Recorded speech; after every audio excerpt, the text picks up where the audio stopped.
bahwa setiap kekuasaan atau rezim penguasa yang tidak peduli pada keadilan pasti akhirnya roboh atau runtuh. Soal kapan bukan urusan manusia. Manusia hanya berusaha, hasil akhir di tangan Allah Subhanahu wa taala yang Maha Esa. Kita sekarang masuk ke bab 13, yaitu masa depan Papua Barat dan Papua. Republik Indonesia resmi memperoleh West Guinea atau sekarang Provinsi Papua Barat dan Provinsi Papua setelah dilakukan PEPRA, yaitu penentuan pendapat rakyat atau Act of Free Choice bagi rakyat di kedua provinsi tersebut.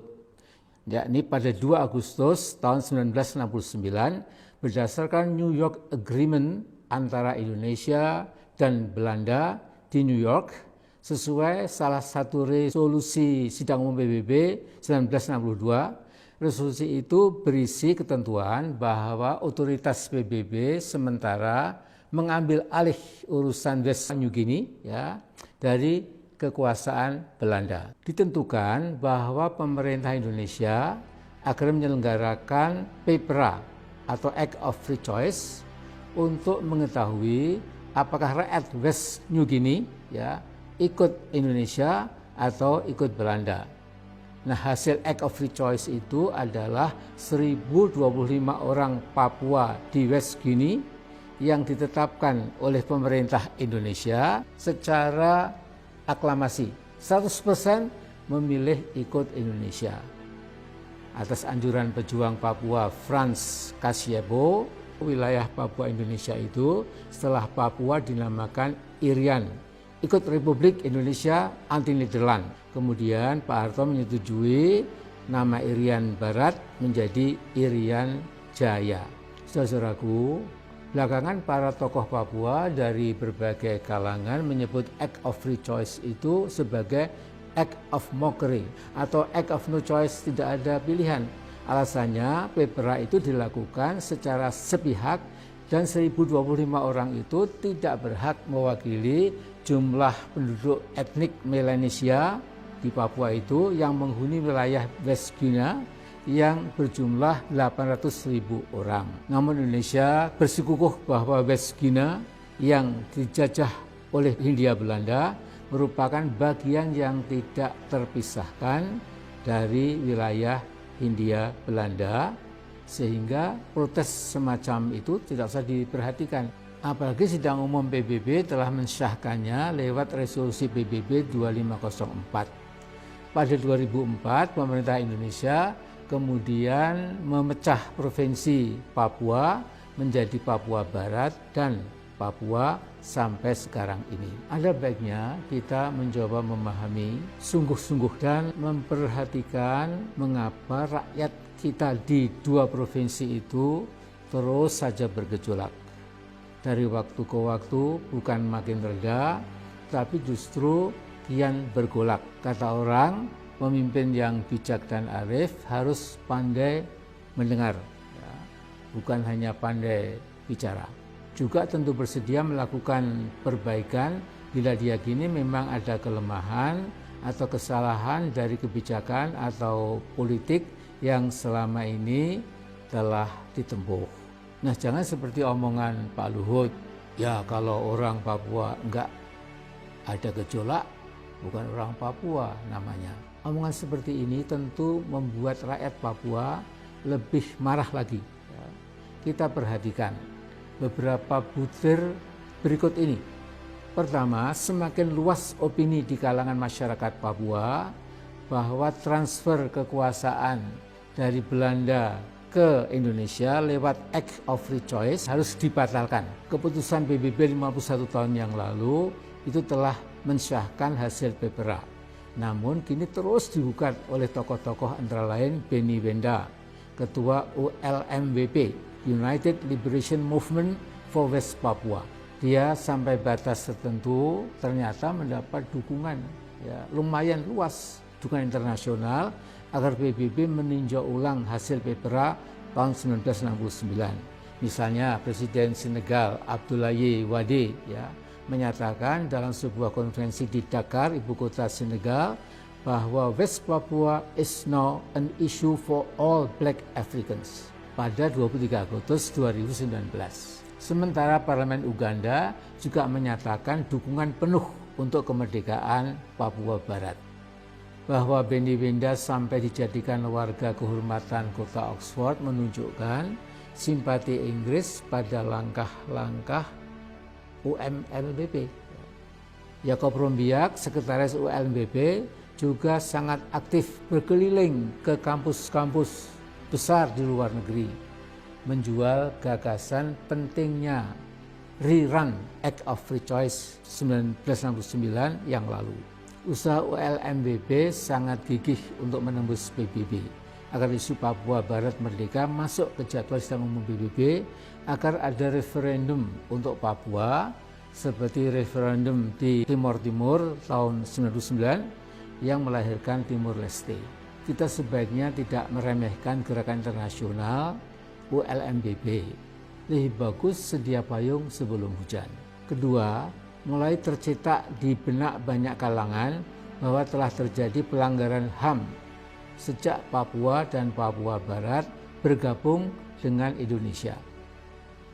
Nah, di sini kita perlu merenung bahwa memang ada ekses serius hilangnya nyawa orang-orang tidak berdosa di Papua, ya gara-gara mengekspresikan keinginan merdeka lewat pengibaran bendera bintang kejora. Sementara itu banyak kalangan LSM internasional ya, yang menyebarkan hoaks seolah-olah yang terjadi di Papua dan Papua Barat adalah sebuah bentuk genosida. Ketiga, telah terjadi ketidakadilan ekonomi bagi rakyat Papua.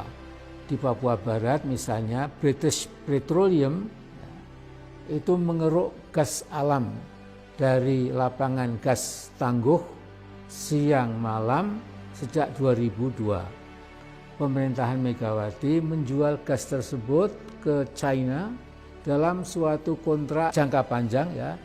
Hal yang merugikan adalah bahwa harga jual gas hanya berkisar 2,4 US dollar sampai 3,35 US dollar per MMBTU yang berlaku untuk 20 tahun. Tidak peduli jika terjadi kenaikan harga gas internasional.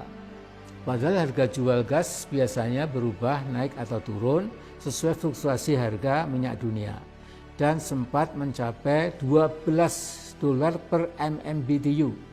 Setelah dirugikan puluhan tahun dengan harga jual gas Tangguh yang rendah, pada 2014 pemerintahan SBY akhirnya alhamdulillah berhasil menegosiasikan harga menjadi lebih bagus, yakni sekitar 12 dolar per MMBTU. Di Papua, Freeport-McMoRan bukan saja menjadi semacam negara dalam negara, tapi negara di atas negara. Di Papua, PT Freeport ini asing ya, dan MIFI, nah ini nasional, menjadi musuh rakyat Papua. Keempat, di samping perusahaan asing seperti British Petroleum di Papua Barat dan Freeport-McMoRan di Papua, kehancuran ekologi bahkan pembunuhan ekologi, ekosida ya, berjalan terus tanpa henti.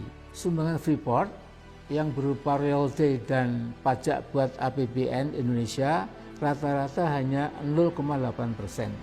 Jadi seandainya Freeport ditutup dan tidak diperpanjang lagi, ekonomi Indonesia tidak akan terpengaruh sama sekali. Akan tetapi kehancuran ekologi yang tidak mungkin diperbaiki dengan cara apa saja sesungguhnya lebih berbahaya lagi. Menirukan pendapat Profesor Agus Sumule dari Universitas Papua, keputusan seluruh perusahaan ekstraktif seperti BP dan Freeport ditentukan 100% oleh Jakarta. Setelah 30 tahunan semua akan musnah. Tidak ada lagi yang tersisa kecuali limbah toksit untuk rakyat Papua. Kelima, sangat lucu kalau ada tuduhan telah terjadi rasialisme terhadap rakyat Papua. Tetapi itu menurut kita. Namun banyak tokoh Papua pro kemerdekaan yang menuduh ada rasisme institusional yang dilakukan Indonesia sejak 1969. musibah yang terjadi pada Juli Agustus 2019 kemarin ya, karena ucapan tidak senonoh dari sejumlah orang terhadap mahasiswa Papua di asrama mereka di Surabaya ternyata memicu huru-hara di banyak kota besar di Indonesia. Di antara kita banyak yang kaget melihat demikian luasnya warga Papua bergerak serentak menuntut kemerdekaan Papua. Di antara intelektual Papua ada yang berkomentar, dulu Papua dijajah oleh white colonialism, ya, sekarang oleh brown colonialism. Pemerintahan Jokowi rada panik pada Agustus 2019 menghadapi unjuk rasa yang sampai merambat ke ibu kota di depan istana. Akhirnya pemerintah pusat memblokir akses internet di Papua, 19 kota kabupaten dan Papua Barat 13 kota kabupaten. Dilaporkan oleh 5 LSM terkemuka di PT UN, Jokowi dan Menkominfo divonis melanggar hukum. Tentu dua tokoh kita ini tersenyum kecil karena harus membayar biaya perkara sebesar 475.000. Tetapi yang lebih parah adalah pelarangan wartawan asing dan ini perwakilan PBB yang tidak pernah diberi izin masuk ke Papua dan Papua Barat. Pelarangan itu tetap berlaku sampai sekarang, sehingga mereka menyimpulkan memang ada yang ditutupi oleh pemerintah Jakarta. Otomatis hal ini membuat citra Indonesia menjadi ya katakanlah negatif di mata publik internasional. Dan keenam, kesadaran rakyat Papua makin dalam bahwa bukan saja korporasi ekstraktif asing semisal British Petroleum atau Freeport dan korporasi yang lebih kecil dari Perancis, Spanyol, Norwegia dan lain-lain telah menyedot kekayaan alam Papua dan dibawa ke luar negeri, namun juga perusahaan-perusahaan dalam negeri. Sebagai misal, MIFI, Merauke Integrated Food and Energy Estate. MIFI ini membagi tanah Merauke seperti membagi tanah kakeknya sendiri. Dan jangan lupa, semuanya seizin pemerintah pusat. MIFI bergerak sejak 2008, yang sebelumnya kalau tidak salah bernama MIRI, Merauke Integrated Rice Estate, tahun 2006. Lihatlah tanah di Merauke dibagi oleh 33 perusahaan dalam negeri yang bergerak di perkebunan kayu, sawit, tebu, jagung, padi, dan pengelolaan kayu. Misalnya PT Kerta Kencana memperoleh 160.000 hektar, PT Balikpapan Forest Indo 45.000 hektar. Di bidang sawit, PT Energi Hijau Kencana 90.000 hektar. Di bidang perkebunan, PT Hardaya Sugar Papua 45.000 hektar. PT Agri Surya Agung 40.000 hektar. Nah, kemudian di bidang perjagungan, PT Medco Papua Alam 74.000 hektar. Dan banyak PT lainnya yang bila dijumlahkan telah membagi-bagi sekitar 2 juta hektar tanah milik rakyat Papua di Merauke. Perampasan lahan ini punya tujuan tunggal, memenuhi semata-mata kebutuhan PT-PT ekstraktif itu. Sama sekali bukan untuk memenuhi kebutuhan pangan nasional ya, seperti jargon yang dijual selama ini. Sayang sekali pemerintahan Jokowi bukannya menghentikan perampokan sebagian tanah Merauke, tetapi melanjutkan secara konsisten. Akhirnya perlu kita catat perkembangan mutakhir Papua dan Papua Barat. Setelah kejadian George Floyd yang diinjak lehernya oleh polisi sampai mati di Minneapolis pada 25 Mei tahun ini, demo bermunculan di semua kota besar Amerika membawa tagar Black Lives Matter. Nah, yang sangat spektakuler adalah setelah itu segera semua kota besar di Papua Barat dan Papua juga menyaksikan merebaknya tagar Papuan Lives Matter. Jadi saya usul sebelum semuanya terlambat, secepatnya pendekatan yang selama ini dilakukan Jakarta di Papua yang lebih banyak berintikan security and military approach dalam mengatasi gejolak sosial, politik, dan ekonomi Papua dan juga Papua Barat sebaiknya segera dihentikan. Pendekatan keamanan dan militer itu dipadukan dengan undang-undang otonomi khusus bagi Provinsi Papua dan Papua Barat ternyata belum dapat mengatasi gejolak keinginan merdeka dari rakyat Papua. Paling tidak propaganda yang dilancarkan oleh Benny Wenda lewat ULMWB dan diperkuat oleh aksi-aksi damai pimpinan Philip Karma yang menulis buku berjudul As If We Are Half Animals terus saja dan nampak semakin besar pengikutnya. Justice approach dalam arti luas barangkali dapat segera diterapkan. Semua korporasi asing yang sudah melakukan ekosida, penghancuran lingkungan, itu memang harus dipaksa berhenti dan diterminasi. Pemerintah selalu berkilah bahwa ada prinsip hukum internasional yang berbunyi Pacta sunt servanda. Perjanjian harus ditunaikan.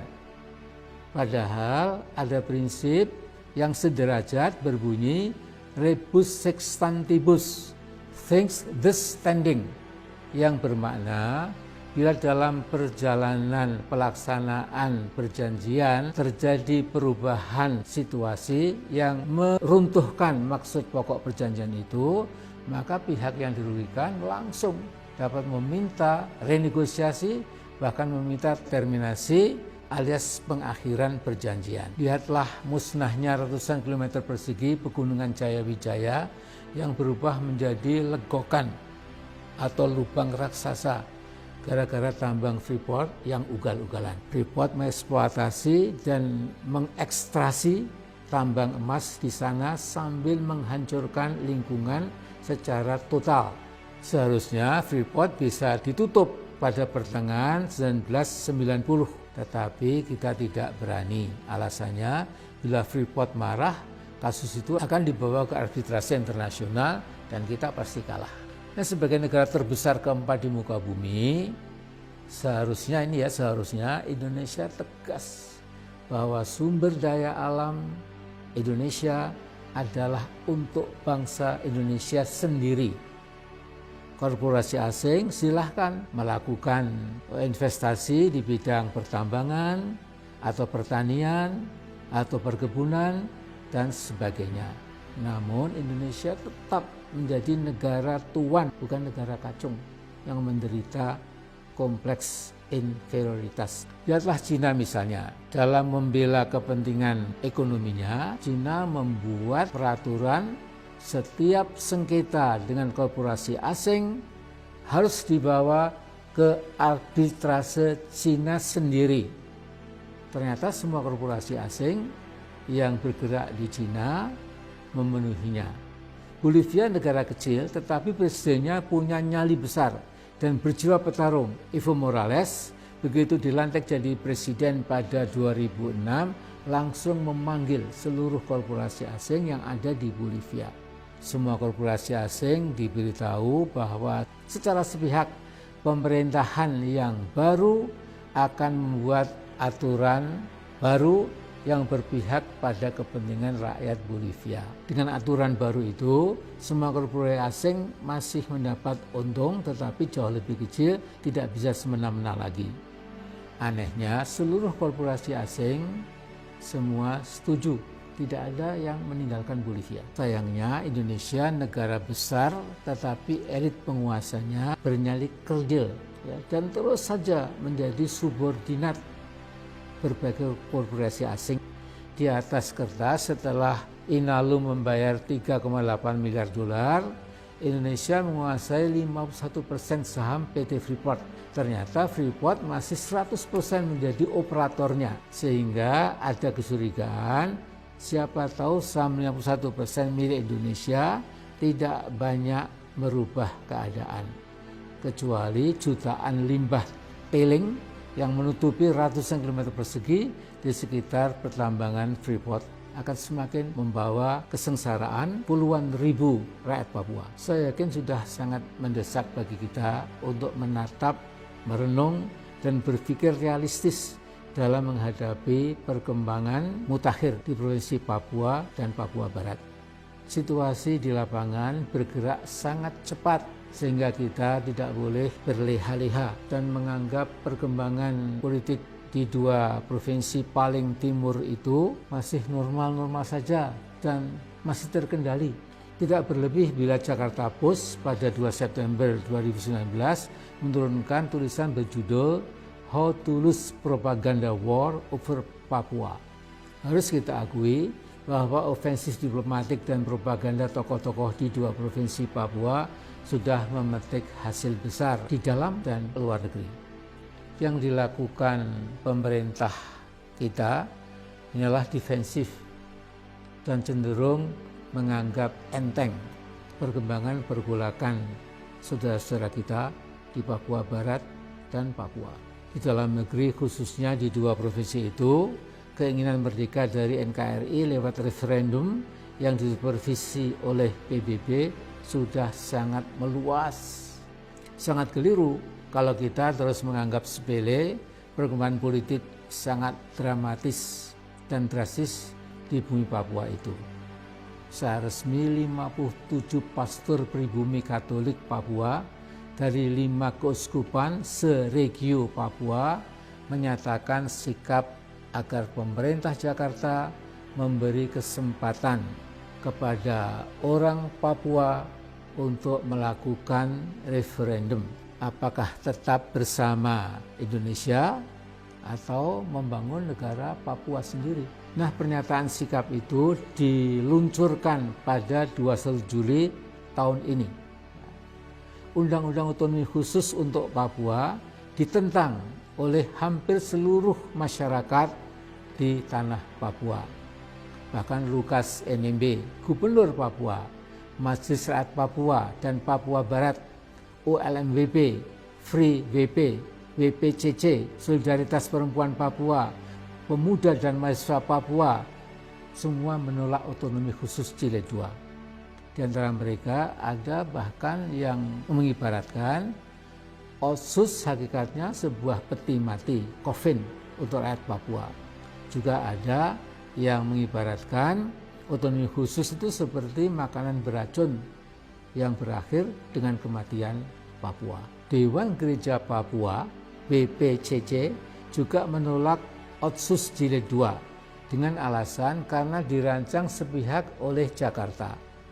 Refleksi tahunan yang dipublikasikan pada 5 Juli tahun ini bertema Tuhan Otsus dan Pembangunan Indonesia di Papua sudah mati.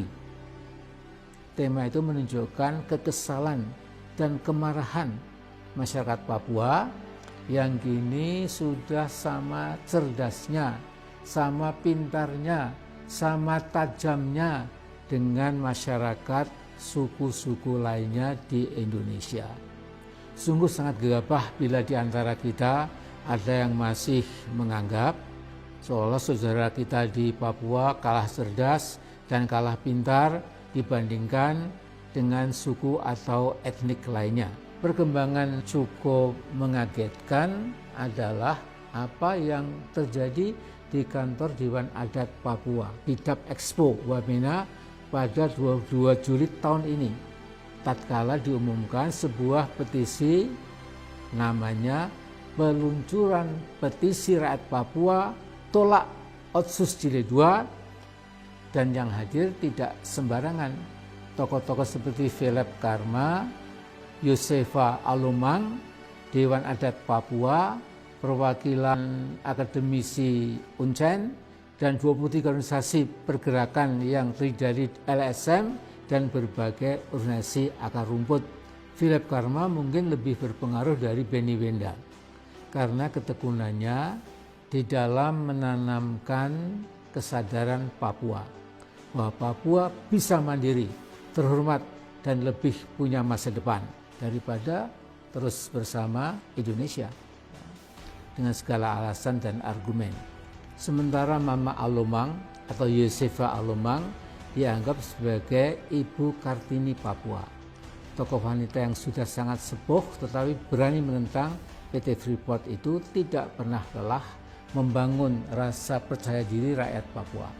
Nah, saya melihat dukungan internasional pada upaya Papua melepaskan diri dari NKRI juga semakin luas, terutama di kampus-kampus di dunia barat, di Australia, Inggris, dan Amerika.